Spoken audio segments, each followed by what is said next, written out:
Eu estou aí numa turnê, se é que pode dizer isso de coisa espiritual, de passar em todas as congregações que eu assisto para falar sobre o tema que nós vamos falar aqui.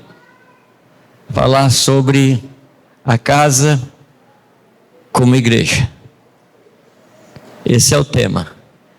E com a graça de Deus, nessa semana a gente termina essa turnê, que era para a gente fazer em 2 anos, e Deus deu graça, a gente está fazendo em 1 ano e 7 meses, 5 meses antes. Agora, é verdade que foi um pouquinho puxado, porque eu tenho ficado em casa mais ou menos 3, 4 dias e viajo de novo, mas Deus tem dado graça. Eu louvo ao Senhor porque Ele tem feito muita coisa nesses dias. Semana passada eu estava em Teolândia, Ituberá, e foi assim um tempo muito maravilhoso da paz de Deus. Deus visitou muito. Na outra semana eu estava no interior de São Paulo, antes eu estava em Santa Catarina, Paraná, e a gente tem andado bastante, não é? Até brincando com os irmãos que eu vou procurar o sindicato dos pastores para começar a cobrar por quilômetro. Mas como não tem sindicato, eu gostaria de tentar transferir para vocês um incômodo que tem me feito 2 perguntas. Não são 2 perguntas que vieram agora esses dias, mas são perguntas que estão no meu coração já faz um tempo e que realmente têm me movido. Tem me feito buscar mais a Deus, tem me feito trabalhar mais, ser mais desafiado. E as 2 perguntas, elas são aparentemente a mesma coisa, mas na realidade não são. A primeira pergunta é: nós, como igreja e como família, nós estamos fazendo o que Cristo fez?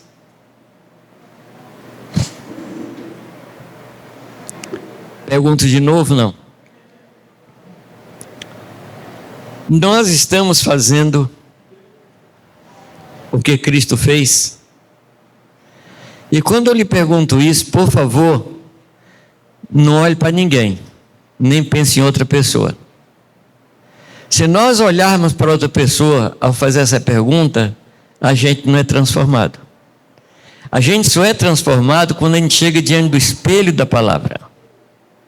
É o espelho da palavra que vai nos transformando, de glória em glória, até a sua imagem perfeita. Então eu não posso agora ouvir essa palavra e falar assim: ninguém faz nada. Não. Esquece dos outros agora. Pelo menos por um momento, a gente deixa os outros em paz e a gente responde por nós mesmos. Como pessoa, como família, nós estamos fazendo o que Jesus Cristo fez? A outra pergunta, que é essa ao contrário: Jesus fez o que nós estamos fazendo? É a mesma pergunta, mas ao contrário. Em algum momento, Jesus fez o que nós estamos fazendo? Se nós não estamos fazendo o que Jesus Cristo fez, ou se Ele não fez o que nós estamos fazendo, qual deveria ser a nossa atitude? A ideia aqui, queridos, é que se nós queremos ter futuro, nós precisamos olhar para trás. Se nós queremos ter um futuro de igreja e de família parecido com aquilo que Deus propôs, nós precisamos olhar para trás. Em Atos capítulo 3, versículo 19, leia comigo esse texto. Qual era o contexto? Jesus havia curado um homem. Onde é que esse homem estava? na porta do templo. Vocês acham que esse cenário foi por acaso? Vocês acham que apareceu um homem na porta do templo por acaso e foi curado por acaso? Foi falado aqui que todas as coisas cooperam. E nós cremos num Deus que põe todas as coisas no seu devido lugar, no seu devido tempo. Então aquele homem não foi curado na porta do cemitério, não foi curado na porta de um hospital, não foi curado numa rua qualquer, ele foi curado na porta do templo. Isso mostrava claramente que o templo não estava cumprindo a sua função. Estou certo ou estou errado? Porque como é que alguém pode estar num lugar dito de adoração e não ser curado? Esse homem, nesse lugar, mostra para nós que muitas vezes nós estamos perto do que Deus quer, mas não dentro do que Deus quer. Jesus falou uma vez para um homem que chega para ele, e Jesus fala para ele: você não está longe do reino. Lembra disso? Não? Agora, o que importa para nós? É estar perto do reino ou dentro do reino? Conta para mim. O que é bom? É estar perto ou estar dentro? Então, na porta, perto, não muda a nossa vida. O que muda a nossa vida é estarmos dentro daquilo que Deus quer. E o Senhor, claro, dentro de nós. Então, aquele homem naquela porta, naquele lugar, para nós é um grande sinal, que ele é uma parábola. Aquilo ali é uma mostra para nós de uma vida religiosa sem poder de curar pessoas. Então, quando ele pede a João e a Pedro uma esmola, o que é que Pedro fala? Eu não tenho ouro nem prata,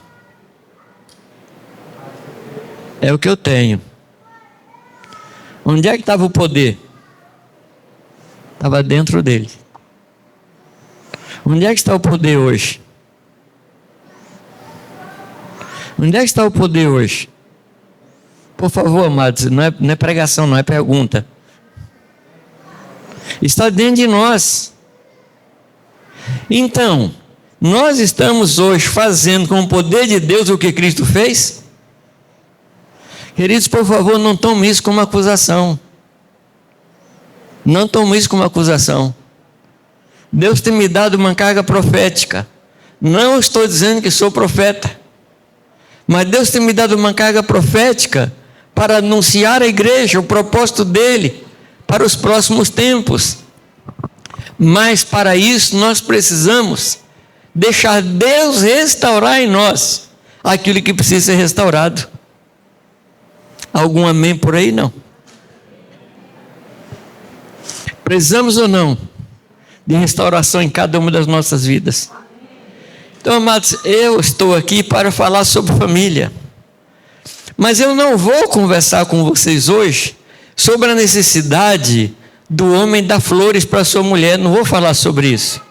Nem vou falar da necessidade da mulher submeter ao marido. Eu não vou falar sobre isso. Eu quero falar de mais do que isso. Eu quero falar mais de uma restauração da vida de Deus dentro das nossas vidas e dentro da nossa casa. Você quer dar flor para sua esposa? Por favor, compra uma floricultura até.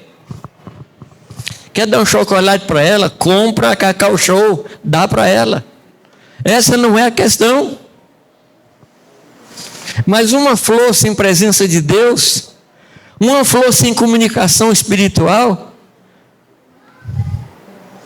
como disse Jesus, parafraseando Jesus, devias fazer essa coisa sem esquecer aquela. Lembra de quando Jesus fala isso? Pedro e João falam para aquele homem: prata e ouro eu não tenho, isso aqui eu não tenho, mas eu tenho algo. Diz a história que Tomás de Aquino um teólogo católico, vai uma vez visitar Roma, o Vaticano, e eu não me lembro na história quem o recebeu ali no Vaticano, e ele toma Tomás de Aquino e leva para ele conhecer as riquezas ali do Vaticano, e é muita riqueza. E esse homem que estava assessorando, guiando o Tomás de Aquino nessa visita, disse para ele: então, Tomás, nós não podemos mais falar prata e ouro, nós não temos. Tomás de Aquino falou assim: também nós não podemos dizer levanta e anda.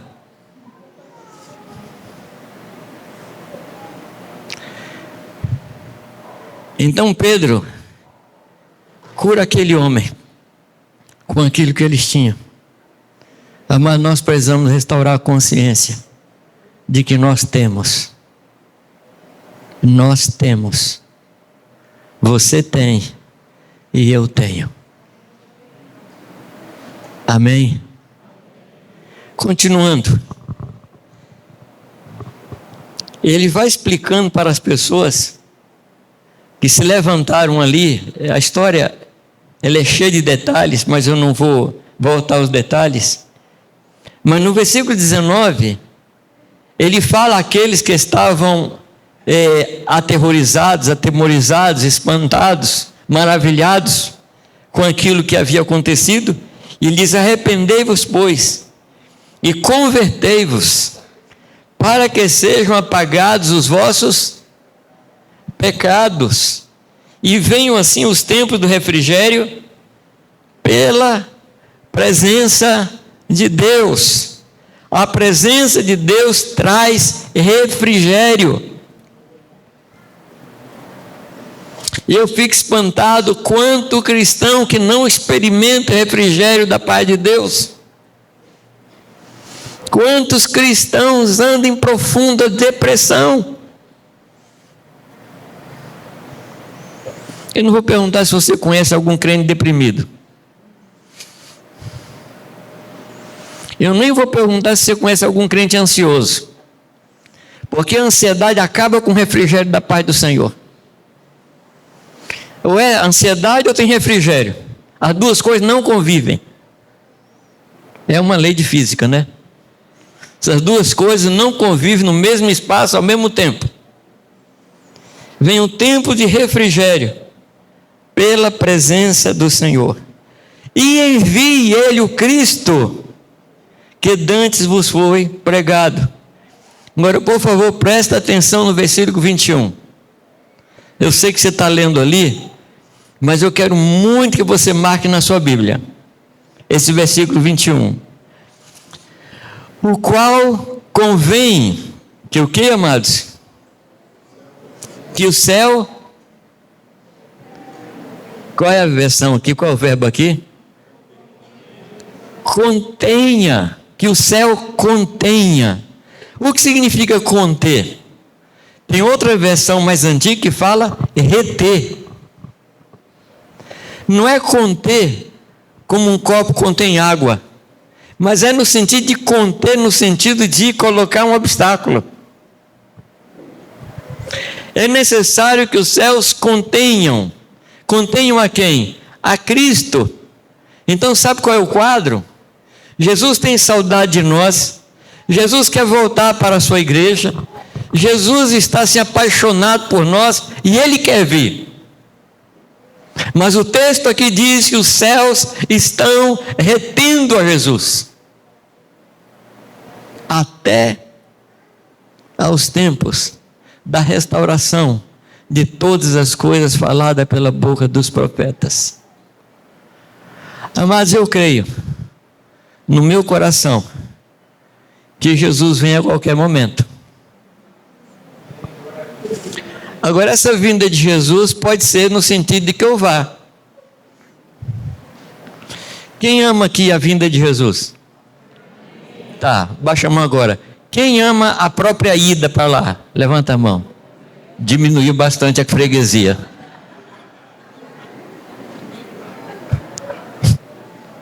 Eu quero ver Jesus, mas aqui tem aquele canto que a gente canta, né? Eu quero ver Jesus. Quer mesmo? Tem gente que não levanta a mão não, com medo de Jesus puxar.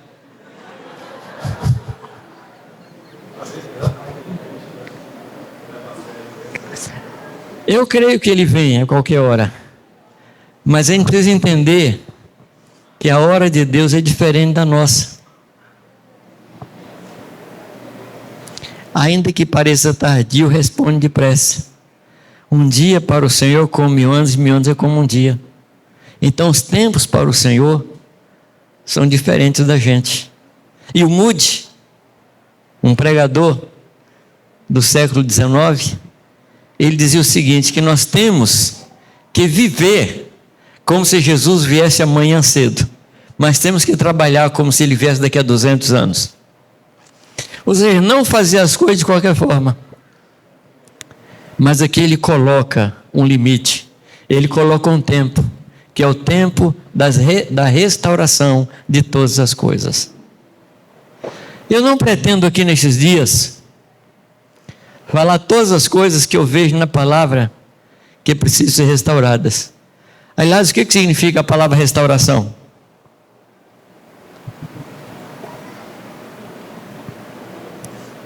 Nossa vida. Esse povo é muito chique. Água de coco. Vê se tem isso lá. O que significa restauração?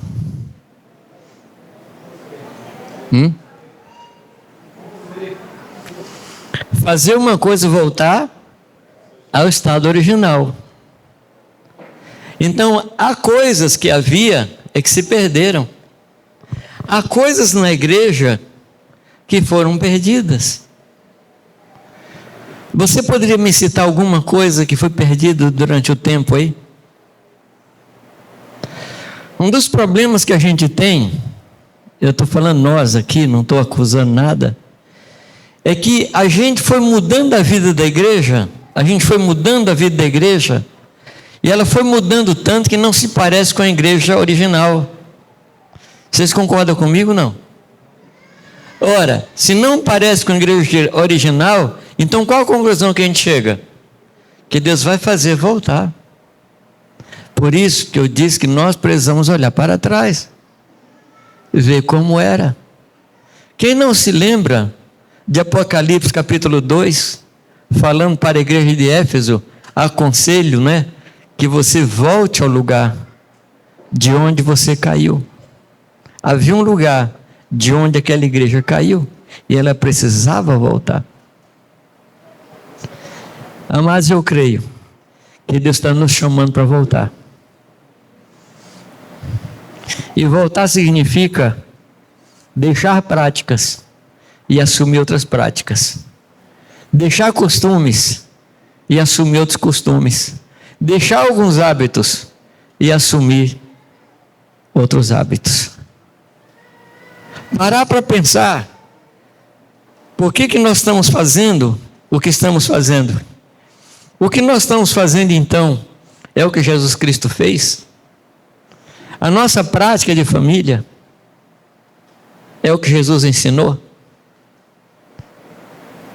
Pois bem, é necessário que os céus contenham até os tempos da restauração de tudo, dos quais Deus falou pela boca de todos os seus santos profetas, desde o princípio.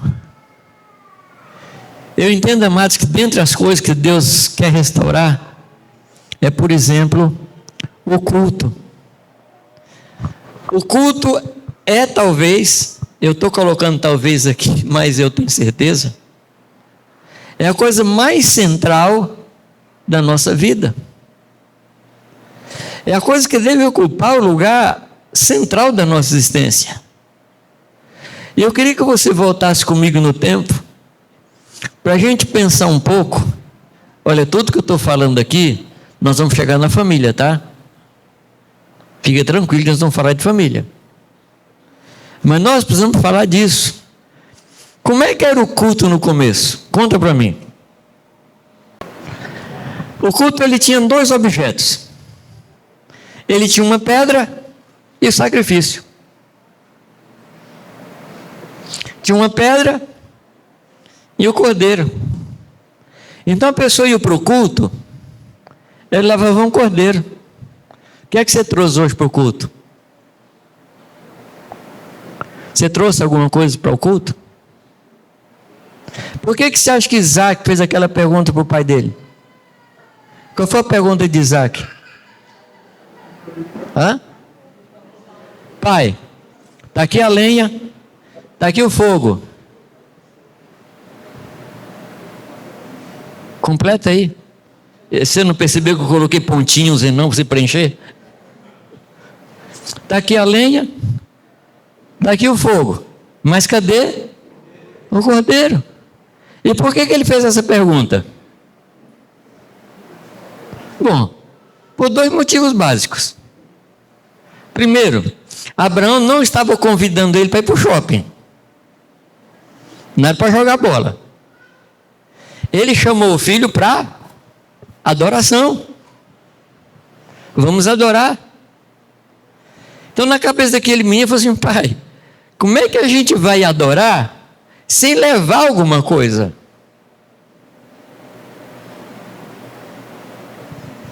A segunda razão pela qual ele perguntou é que ele estava acostumado como família a cultuar ao Senhor. Você está percebendo onde eu quero chegar, não? Na minha Bíblia diz, amados, quando vos reunis, o que fazer? 1 Coríntios 14, 26, o que é que diz lá? O que fazer, pois, irmãos, quando vos reunis? Quando vos ajuntais. Nós estamos juntos? Isso. O que é que diz? Quando vos ajuntais, o que é que tem? Cada um tem. Não é cada um recebe. Você percebeu, não? Cada um tem. Reuniu, você tem. Não é tem na reunião, você tem antes da reunião.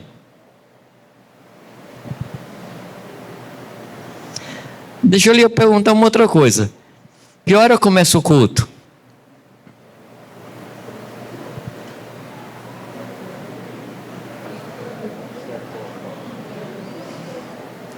O culto sempre é um sacrifício. O culto é sempre um sacrifício. Então você começa o seu culto quando você levanta da cama quentinha. Começou o culto ali. E o restante do dia todo é culto ao Senhor, porque você estará sempre sacrificando alguma coisa boa em favor da melhor. O dia inteiro. Por amor do Senhor, nós somos entregues à morte todo o dia. Ou seja, o nosso culto é constante. Pergunto, diante disso, nós precisamos passar por uma restauração? Essa é a proposta. Então o culto ele começa na nossa casa. É ali que começa. E aí você chama o seu filho e fala: filho, nós vamos adorar a Deus. Aí o menino pergunta assim: pai, o senhor está levando dons? O senhor está levando presentes? O senhor está levando adoração? O senhor está levando variedade de línguas? O senhor está levando profecia? O senhor está levando interpretação das línguas? O senhor está levando dons de curar? Queridos, eu estou forçando aqui alguma coisa? Não. Amado, nós temos um trabalho muito sério pela frente. Vocês concordam comigo? Não. Alguns pensam assim: bom, se a coisa é desse jeito, Jesus não vem nesse século. Mas não é isso, não. Eu creio num Deus que faz restaurar os anos consumidos pelo gafanhoto. Eu creio num Deus que faz as coisas acontecerem em pouco tempo. Basta que nós abramos o nosso coração para o que Ele quer. e abramos a nossa mão do que nós temos, em favor do que Ele deseja de nós. Então a proposta aqui, queridos, é que cada um de nós tem. Então vamos voltar lá para o primeiro culto. O que é que tinha no primeiro culto? Duas coisas, uma pedra e o cordeiro. Você já foi matador ou não? Matador de animais, já foi? Já. O pessoal de hoje só vai em açougue, né? Mas quem já foi matadouro? Qual é a aparência de um matadouro? Feia. Feia. Tenebrosa. E qual o cheiro que tem lá? É mau cheiro. É cheiro de fezes, cheiro de couro. Agora você pega isso e leva para o culto. Porque no culto, os animais eram queimados. Então junta o cheiro de fezes, junta o cheiro de sangue, agora com chifre queimado, couro queimado. O culto nunca foi agradável. O culto nunca foi agradável. Hoje, o culto chega a Boticário, Natura. E nós sempre queremos nos sentir bem. Amados, culto não é lugar de se sentir bem. Porque culto é um sacrifício agradável a Deus. Não é agradável a nós. Mas nós vivemos num século onde a nossa vontade e o nosso prazer é cultuado. Então, se a gente é desagradado, fala assim, eu não volto mais nesse culto. Porque eu não me senti bem, amados. Quem tem que se sentir bem no nosso culto é o Senhor.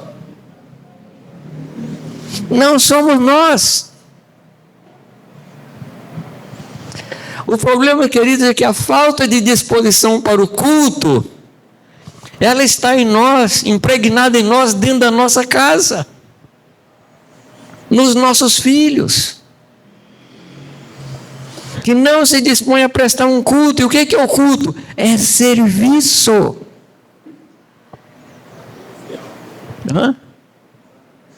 É sacrificial. Mas nós estamos ensinando aos nossos filhos que eles têm que ter uma vida boa e confortável. E o Senhor nunca propôs isso.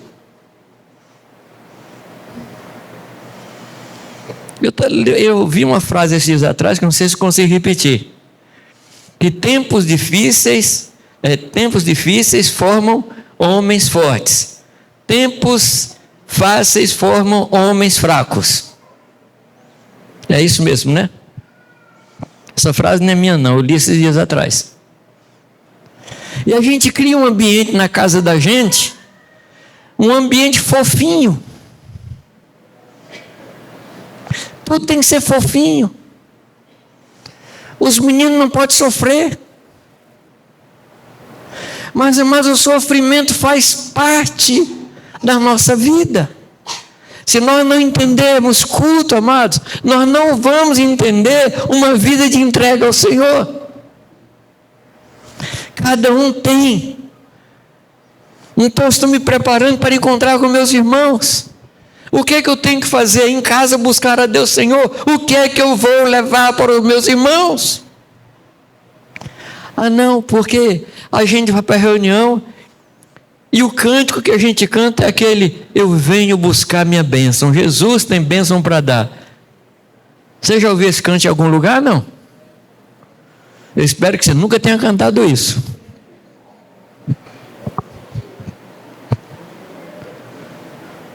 Você não veio buscar bênção, querido, você veio trazer bênção.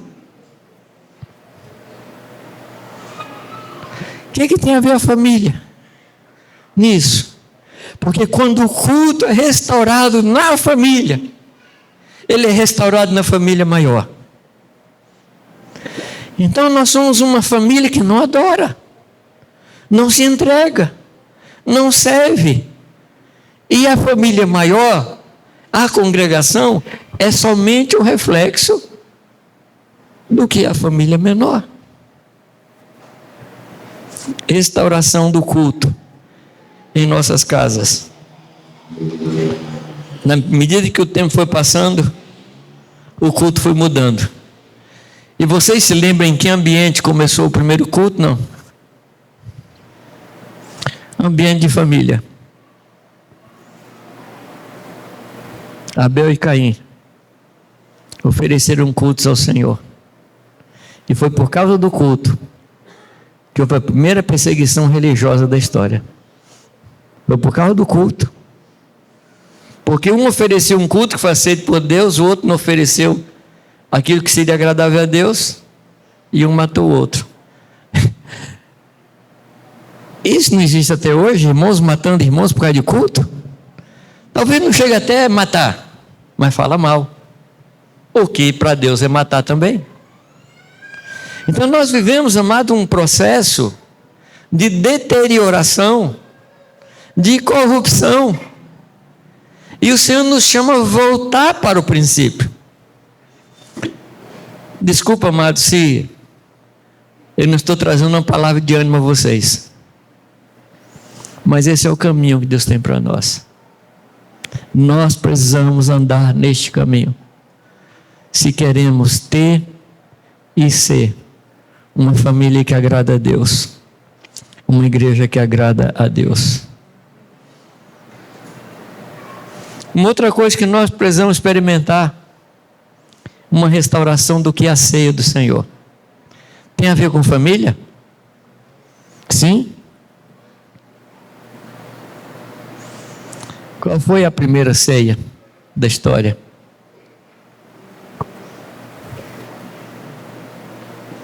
A Páscoa. Êxodo 12. Vocês se lembram como é que era a Páscoa? Moisés chama o povo e diz assim: olha, esse será o primeiro mês do primeiro ano.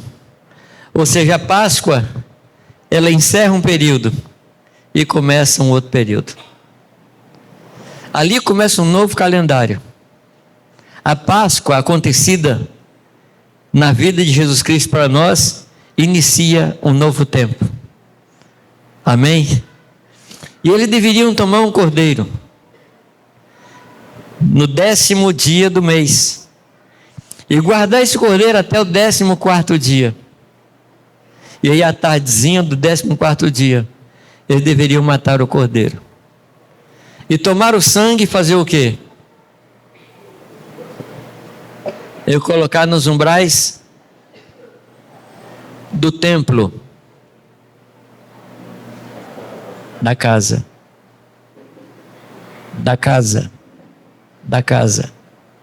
Sangue na casa. Sangue na casa. Nem todas as casas tinham um umbral manchado de sangue, mas toda casa que tinha um umbral manchado de sangue era identificada com aquela outra casa. Então naquele dia Israel ganhou uma consciência nacional. Nós somos uma nação a partir daquele dia. A pergunta do profeta é: pode uma nação nascer da noite para o dia? Pode. Assim aconteceu. Ponha o sangue no umbral. Segunda coisa ou terceira coisa? Já não me perdi nos pontos aí. Eu acho que é o terceiro ponto.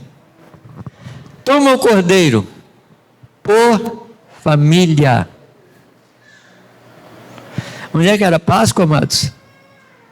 Onde é que o cordeiro é relembrado na sua morte? Onde é que o cordeiro é relembrado na sua ressurreição? Ensinamos isso em nossas casas, praticamos isso em nossas casas, vivenciamos isso em nossa casa. Ah, mas se a família fosse pequena, o que deveria fazer? Chamar outra família. Aqui começa a ideia de congregação. Se a família fosse pequena, deveria se chamar uma outra família. Agora o problema é que tem famílias que acham que ela é suficiente para o cordeiro, ela não precisa de nenhuma outra família. Mas o cordeiro sempre será maior que a nossa família. Sim ou não? Nós sempre devemos chamar outra família para participar conosco da Páscoa do Senhor.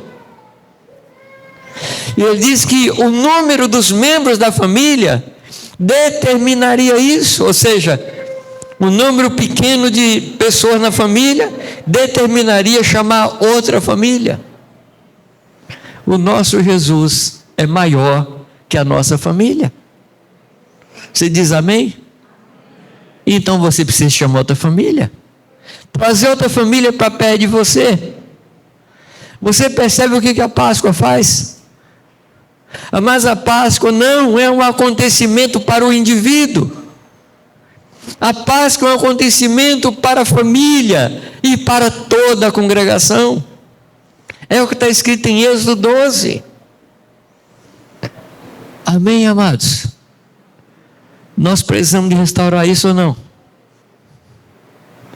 Restaurar a consciência de ceia. Restaurar a consciência de que nós precisamos praticar isso em nossa casa. Eu não sei quantos aqui vieram da tradição romana. Eu não estou criticando nada. Estou falando da história. Tá bem? Estou falando da história. Como é que era praticada a Eucaristia, a ceia, lá no tempo que você estava na igreja romana? Como é que era? Primeira coisa é que durante a semana você tinha que ir lá prestar conta para o padre. Você ia lá se confessar. Correto? Você se confessar. E aí, você contava para ele os pecados, ele perdoava e no domingo você participava. Então você chegava lá e na hora que o padre ia distribuir a hóstia, a sua atitude era uma atitude assim, de contrição.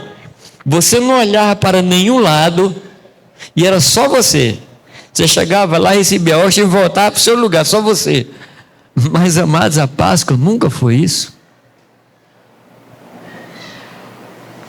Quando Paulo fala que a gente deve examinar cada um de nós, não está falando para eu examinar se eu tenho algum pecado. Se a Páscoa foi dada para famílias e para toda a congregação, o exame que eu devo fazer é como está a minha condição com o povo de Deus. Me compreende, amados? Como é que está a minha condição com o corpo de Cristo? Como é que eu estou vivendo com os irmãos? Examine-se e coma.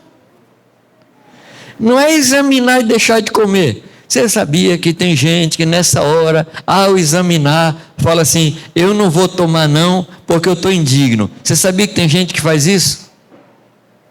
Alguém que você conhece assim de longe? Você sabe o único motivo pelo qual você é liberado de participar da Páscoa?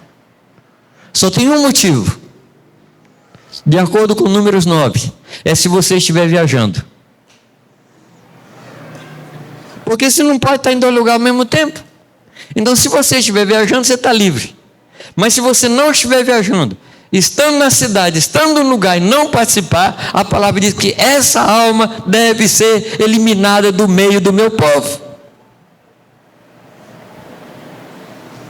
É sério, amados, isso? É sério? Então a Páscoa, ela foi dada para a família. Amados, nós precisamos voltar a celebrar a ceia no contexto da nossa casa. Ah, mas vamos tomar junto com a igreja? Sim, nós vamos tomar junto com a igreja porque não é só a nossa família. Mas não estou falando do ritual. Eu não estou falando do ritual. Eu estou falando de uma atitude. Estou falando de uma atitude que nós devemos ter. De valorizar, de esperar, de aguardar, de honrar, de considerar superior. A partir de hoje, amado, a partir da nossa casa. Amém? Isso precisa ser restaurado? Não. O que vocês acham? Se nós não olharmos para trás, nós não temos futuro. Se não olharmos para aquilo que o Senhor propôs, nós não temos futuro. Precisamos de uma restauração total da vida de igreja. Não igreja denominação. Não igreja denominação. Eu digo igreja, o povo de Deus, na localidade onde nós estamos. Reconhecer o povo de Deus como igreja da cidade, que faz parte da mesma igreja que nós. Amém? Nós precisamos disso. Precisamos pensar, amados, na família como ferramenta para a expansão do reino de Deus. Eu vou falar de novo. Precisamos pensar na família como ferramenta de expansão do reino de Deus. Amém? Uma das primeiras ordens de Deus para a primeira família foi: cresça, multiplique e encha a terra. Ele não estava falando só de relação sexual para que houvesse a produção. Ele está falando muito mais do que isso. A palavra diz, amados, que a terra está cheia da glória do Senhor. Sim ou não? Para qualquer lugar que você olha, você vê a glória de Deus. Mas a promessa do Senhor é que a terra será cheia do conhecimento da glória. E quem vai levar o conhecimento da glória de Deus a todos os lugares são as nossas famílias, porque Deus queria que as nossas famílias enchessem a terra e levassem o conhecimento da glória. O que eu estou procurando mostrar aos irmãos é a importância da nossa família, a importância da nossa casa na obra do Senhor. Que a nossa família está conectada a tudo que Deus quer restaurar. Que a nossa família está envolvida em tudo que Deus quer fazer. Os irmãos creem nisso? Não. Se você não se lembra, eu queria só dizer para você que a vinda do Messias não foi numa sinagoga. A palavra fala mais de plenitude dos tempos. É como se o tempo fosse numa direção, de um lado, e na outra direção para aqui, o ápice dos tempos, o cume de todas as coisas. Nesta hora Jesus vem, o momento mais importante da história da humanidade. É isso não? Vocês concordam comigo? Não houve na história da humanidade nenhum acontecimento mais importante, mais transformador, mais espetacular do que a vinda de Jesus Cristo. E João diz que o Verbo se fez carne e habitou entre nós. Mas ele habitou entre nós onde? Numa casa. Numa casa. Casa de Maria, casa de José. No campo das possibilidades, nós poderíamos dizer, queridos, que Jesus poderia já ter vindo com a idade de 30 anos. Muita coisa seria poupada. Inclusive a honra de Maria, a honra de José. Porque não tinha cabimento que uma menina, noiva, aparecesse grávida. Mas o Senhor não quebra o seu padrão. Ele diz: eu quero que o meu filho venha através de uma família. E José e Maria deram de presente ao mundo ninguém menos que o Filho de Deus. Vocês acham que o nosso presente ao mundo é diferente do presente que Maria e José deram ao mundo? É o mesmo presente. Jesus quer se encarnar em cada uma das nossas casas. Eu não vou dizer que é exatamente a mesma coisa, que ele vai entrar no ventre de qualquer um de nós, mas ele já entrou. Ele já entrou. E Ele vai se manifestar através de nós. Amém, amados? Eu estava pensando no texto lá de Êxodo 3, quando a palavra diz que o Senhor ouviu a aflição do povo e ouviu o clamor do povo. Uma das coisas que mais me impacta nesse texto é que nós temos um Deus que nos ouve. E sabe o que mais? É que Ele ouve até a oração que não foi feita. Porque o povo não orou. O povo estava clamando de dor. O povo não conhecia mais o Senhor. 430 anos longe da tradição judaica. Trouxe para aquele povo um apagamento de memória. Não é por causa disso que Moisés pergunta ao Senhor: quem foi que me enviou? Porque o povo estava acostumado com milhares de deuses. Ele diz: quem foi que me enviou? E o que é que o Senhor responde? Eu sou. Com essa resposta dele, ele fala duas coisas: os outros não são e eu sou. Nenhum outro é. E Moisés vai. E Deus manda Moisés. E por que Deus manda Moisés? Porque Deus queria andar no meio do povo. Moisés era a representação de Deus aqui.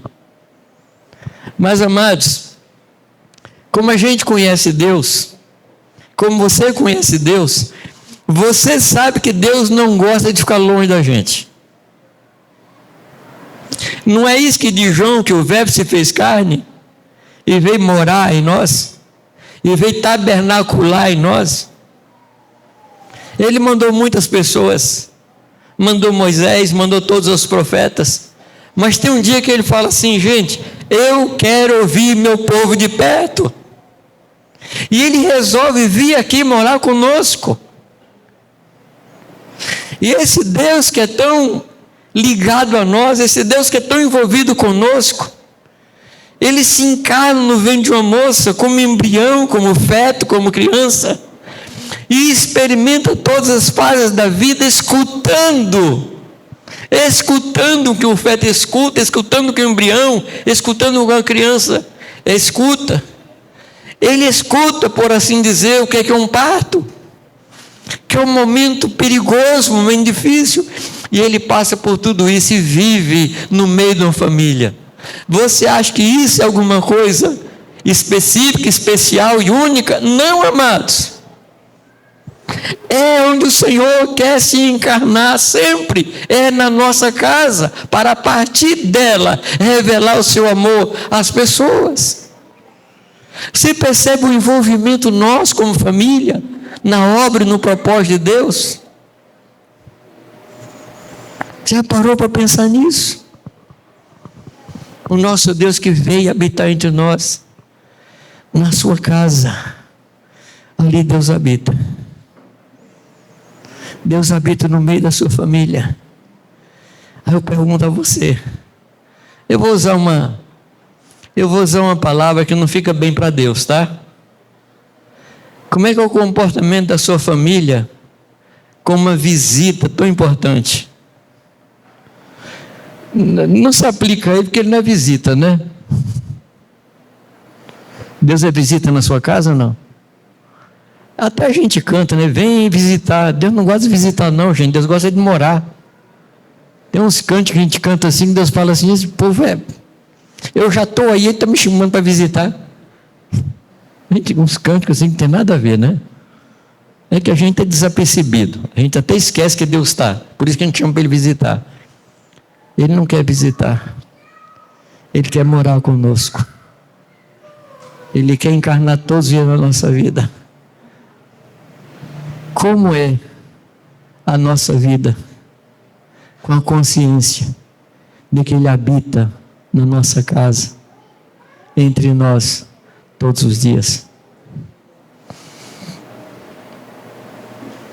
Anos e anos atrás, eu fui visitar uma igreja no Rio de Janeiro, e depois da reunião, domingo de manhã, da escola dominical, almoçamos, E o pastor quis me mostrar a maravilha da tecnologia naquele tempo, que era um videocassete. Isso existiu, viu, meninada? Isso existiu. Aí ele mandou o filho dele na locadora, lembra não? Tinha um negócio chamado locadora. Vocês não creem não, mas tinha, tá? E aí o menino foi lá e o pai recomendou que ele trouxesse alguma fita de um filme que pastor pudesse ver. E ele trouxe a história de Davi. Só que não era uma história assim evangélica. E chegou o momento que o tal do Davi entrou no quarto da Batseba. E aí as coisas foram para outro rumo. E a gente ali na sala, o pastor não sabia o que fazer. E ele pegava o controle e apertava, e parava, e voltava.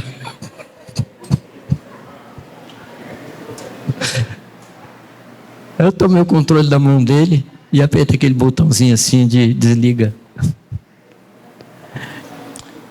Por que ele se sentiu assim sem jeito? Por que ele se sentiu assim constrangido? Por causa da visita. O que determina o comportamento nosso em casa é a consciência de que Deus está. Posso te contar um outro caso? Eu tenho um amigo que trabalhava entre os ciganos no sul da Espanha. Ele estava contando para a gente que um dos costumes lá dos ciganos no sul da Espanha era todo dia bater na mulher. O que as irmãs acham desse costume?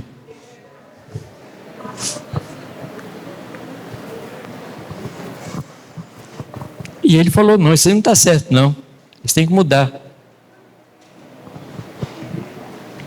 E ele foi conversar com outro missionário numa aldeia vizinha. E o missionário falou para ele assim, olha, se você quer continuar lá, não mexe com isso não, que isso é cultural. Ele falou, não, mas está errado.